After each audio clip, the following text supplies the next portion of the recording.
And welcome everyone, thank you very much for joining me today. No. And welcome everyone, thank you very much for joining me today. As you can see, I'm joined by Jack. Thank you very much, guys.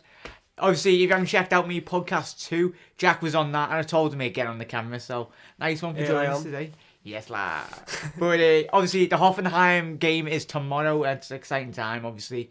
Qualifiers are a big thing, and but mainly Jack has done a very good analysis, and he's he's got it's better than Sky this, so like all percentages and all where there'll be a threat. Obviously Hoffenheim, if you haven't seen them, we've got the stats and all the latest lowdown. So yeah, thank you very much everyone for joining us for this latest episode, pre-match of obviously Hoffenheim, the first match. Obviously, what's the Mad Stadium called? We've got it down here. The Rhein-Neckar Arena. Yeah, it's that one. But yeah, the lads play tomorrow, obviously 8 o'clock kickoff. But I can't wait, and I bet you can't as well. I can't wait for it. We're excited, but we're nervous at the same time. We're talking about European footy is back. Obviously, yeah, but hopefully you all enjoyed, obviously, the Watford game. But thank you very much, everyone. Smash the subscribe button if you're new to my channel. Join us all this amazing family, and we've got the whole year throughout. We've got this amazing season, hopefully an amazing Champions League campaign coming up. So smash that subscribe button, smash this video, it'd be very much appreciated. But right, let's get started really into, obviously, Bobby Firmino, we talked about. Going back to his old club, innit? He obviously had, when we signed him from Hoffenheim, he's more or less an attacking midfielder, sit behind the striker, just be the one who creates everything. Yeah. But he's obviously playing in a more forward role for us now. You've put him in, we'll talk about the starting lineups later, but you've got him starting up front. Number 9. But yeah, just really, couldn't you see them being a threat? Obviously, they finished 4th in our notes. We've got them finishing 4th last season. The worst thing that we've noticed is 25% of their goals last season all came from set pieces. Yeah, you don't get these stats on Sky. Don't get these. But yeah, that's remarkable. So 25% of their goals were all from, was it direct goals from last season? From set pieces. Oh, set pieces. From the Watford game, one thing that we got from that, we still haven't learned from last season. Not at all. And going into this game, it's going to be the big point. It's a big start. It's what we've got, more or less. We're going to build this whole show around, really. Is the aerial threat in which Hoffenheim will pose. And we've seen, as against, i.e. Watford, that was a big letdown. We conceded 3 against Okaka, and Christ, they've got more than Okaka up front for them. Like, but yeah, like, do you want to talk about obviously who the 2 players that they've lost? They've lost Nicholas Süle to Bayern, and as well as Rudy, the central midfielder. He's also gone to Bayern. So they were very They were 2 of their big standout players. But the big main threat obviously is Kramaric, innit? Kramaric, yeah. Yeah. He can play anywhere across the front 3. And last season he scored 15 and got 8 assists. So he's going to be, we've noted down here, he's going to be the key man really in their attacking play. He's central attacking mid, but he can play more or less around the left hand side of their forward line. But it'd be interesting to see how we actually cope with him. Like, given his, like, from when we were doing our we were looking at his stats, and he's going to be the key threat. But obviously, we'll talk about the aerial presence in which Hoffenheim will pose. And we've got the key, we went through the whole squad, we literally done it on centimetres or like their whole team. So literally the big men for the obviously Hoffenheim are the 3 giants, as we've called them. We've got Adam Salai, he's a striker, he stands at 6'4". You've got another striker, Sandro Wagner, he's possibly injured, not entirely sure whether he's going to stay. Yeah, he got 11 goals and 2 assists last season in the Bundesliga. So he'd pose, obviously, given his aerial ability, he's very good at scoring goals as well. And then you've got Benjamin Hubner, the centre-back, who's also 6'4". You've also got a key threat in Karim Demirbay. He's a central attacking midfielder, and last season he scored 6 goals and got 8 assists. Oh, I was reading off him. Oops, daisy. yeah, but there'll be the whole aerial threat in which we seen against Watford. We were sat in the pub and there was a lot of yous like yous. It was the inability to actually clear a ball and basic defending. But European qualification is not guaranteed. Hoffenheim are a very good team. They finished 4th in the Bundesliga. Hopefully, I'd love us all to go in optimistic. But from what we've done our research on, and we've looked at the size in which those players oppose, yet we've got a couple of Joel Matip, and for me, I'd play Solanke up front tomorrow night, giving it more extra presence. Obviously, we've got Emre Can, he's about 6'1", 6'2", isn't he? And I've got him on my starting 11. I threw obviously Marco Grujic in there just for another tall player, big, strong, because that's the main struggle that we might come up against tomorrow night. But we've got a fairly small team as well. Yeah, so did he score 16 times off aerial set pieces? Obviously, the 25%. He scored 16 times. 16 times out of the 64 goals they scored all season. And even that 64 goals, he finished fourth in the Bundesliga, but that tells you the goals they've conceded less. They've got a very good defensive record in which, obviously, the young manager Nagelsmann, I've completely butchered his name. He's obviously 30 years old. He's been quoted as the German Mourinho, obviously given his young age coming into management. But we've talked. Let me know how you all feel, that how you think we'll deal with the aerial presence. Have you seen any of Hoffenheim? Let me know.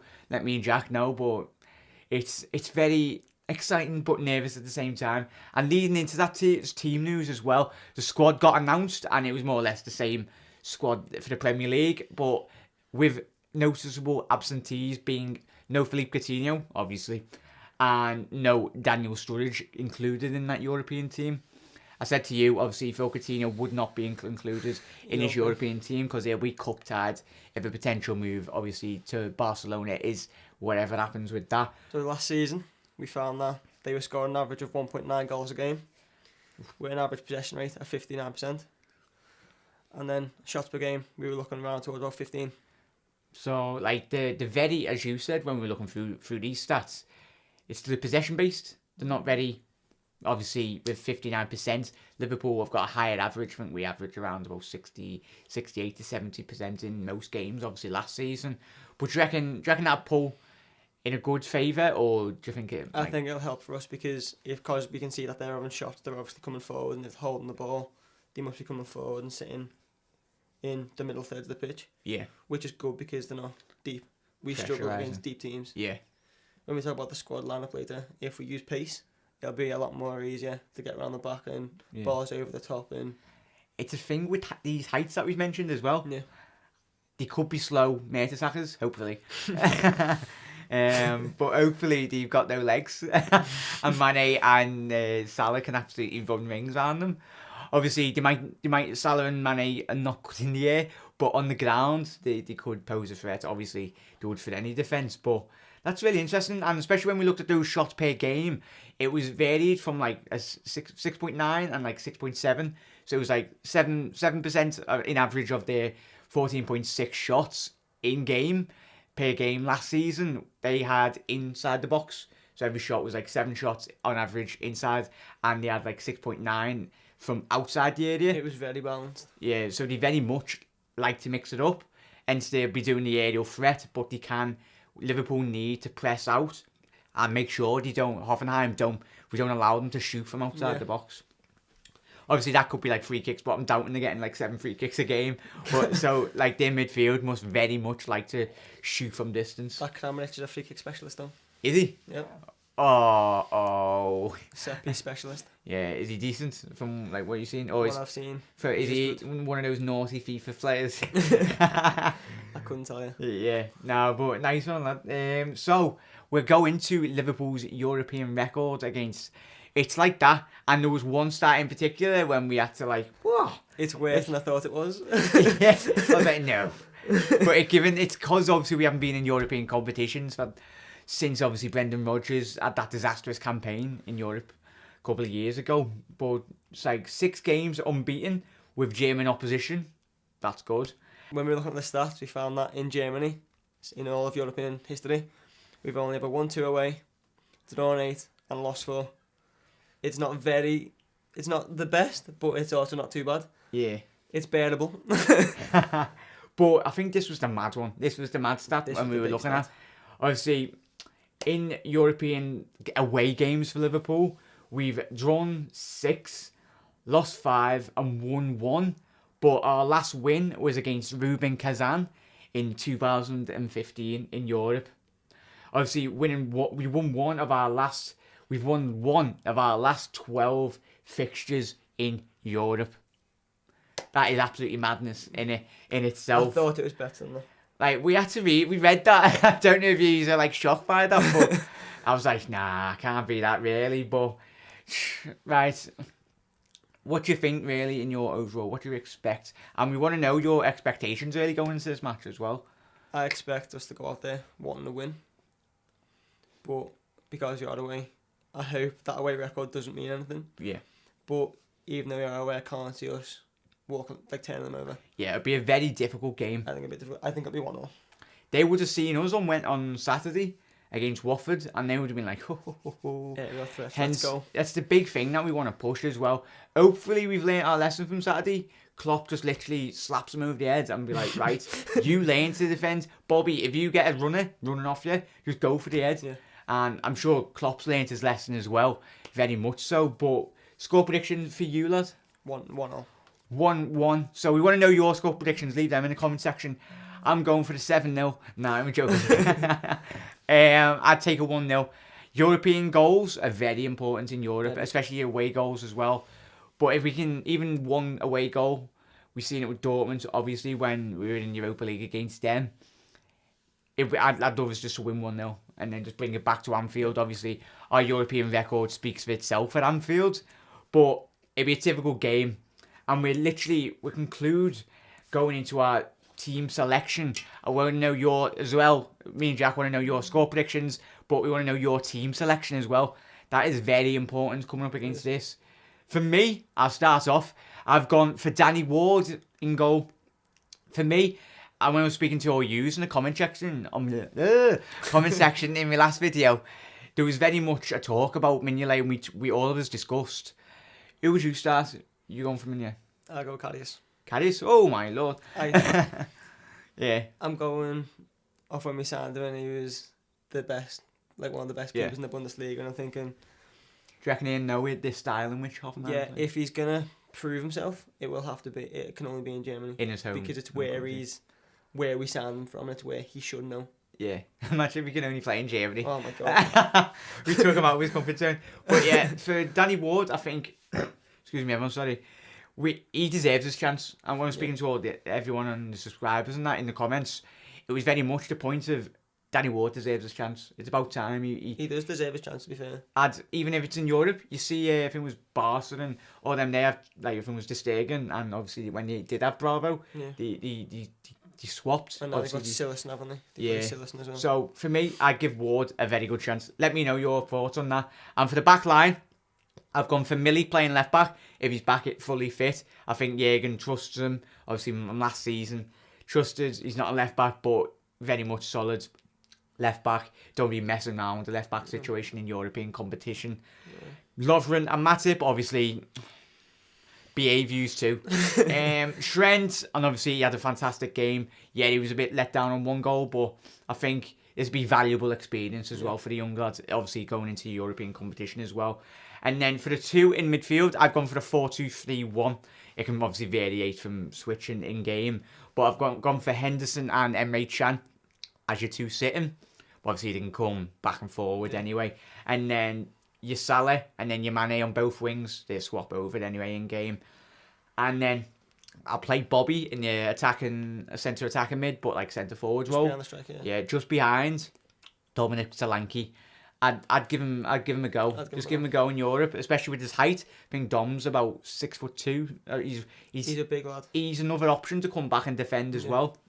Obviously, we've seen with Origi when we played Dortmund away. I keep on mentioning Dortmund away, but I think it's one of them games where obviously German opposition, Dortmund, their amazing stadium, they had the quality records, and everyone's like, he's got no chance. But we did. We give them a game, and he could literally throw Origi in. Yeah. We all know Klopp does like playing Origi in certain games, but it's whether he'll play him. It's whether he plays it safe or not. Yeah, but for me, Dominic Solanke, from what he showed in pre-season, obviously he didn't bring him on at the weekend, and that's a debatable whole subject on the substitutions. But let us know your team now.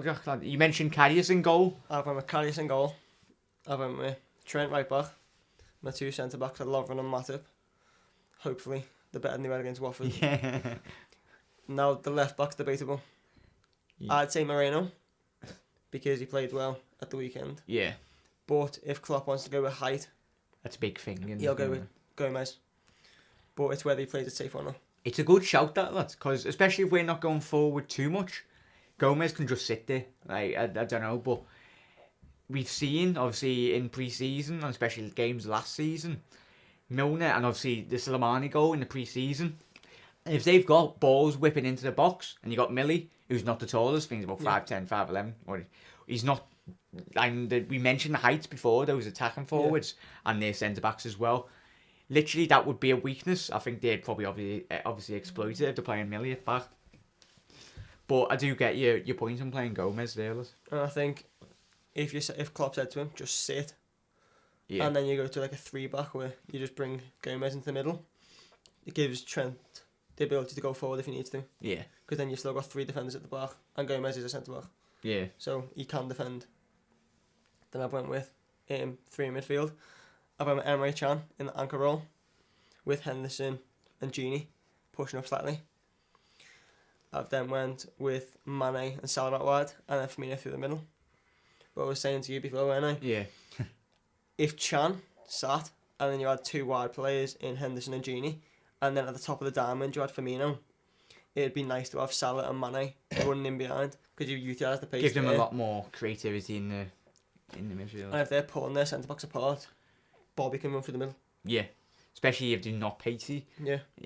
Let me know if the centre-backs of obviously Hoffenheim, if you've seen him play, if the Mertesacker, he is called Mertesacker. He slacks at his pace for it, yeah. Let me know on your thoughts if you think you like ours. Obviously, starting 11. We all want to know yours down below. But it's an exciting game. European competition is back. What we've all been wanting, and we got 4th last season. Just more or less what it all comes down to, really. We're all excited, every single one of us, for European competitions. Forget about the negative defensive side of the game, but going forward, you all know, and I think, as I've said in the last couple of episodes, I think we'll have a better games in Europe compared, because teams will open up, and hopefully Hoffenheim open up, literally. But obviously they would have watched us, and every team in Europe would know the strengths of Liverpool. But I'm excited. It's an exciting game. I think what Klopp needs to do, say to his fullbacks especially, it will say, as soon as they get the ball out wide, press. Don't let the cross come in. Yeah. That's going to be a key. Defenders as well. It's going to be interesting. So hopefully in our post-match analysis, we're not sat here and Jürgen, if you've not watched this video, and we've told you, and they scored about 3 set piece goals, and it's all scored by the 3 tall men that we've identified. Oh, can you imagine? Jürgen, what are you doing? But hopefully, no, it'll be an exciting game. Hopefully we can deal with the aerial threat. Obviously, I've talked about playing Grujic, maybe more threat, more height. Matip's a big lad anyway, 6'5", isn't he? so he'll be the key fella, just barging everyone off the ball. But hopefully everyone, you've enjoyed this episode. Smash that like button, subscribe as well, and up to date. And thank you very much for coming on, lads. Obviously, me and Jack are going to be doing a podcast of obviously the Watford and Liverpool game on Saturday, so check that out. It'll be a 50-minute episode, or whatever we nattered on for, but it'll be exciting. It'll be a very detailed analysis. We'll be tearing the match to pieces. Especially Lovren. But yeah, nice one, everyone. Thank you very much, lad, for coming back on, lads. Very much appreciate it. Hopefully you've enjoyed it. Let me know your thoughts down below. Leave your comments, your formations, and your score predictions. Everyone, enjoy the match. Up to the heads, and you'll never walk alone. Ciao.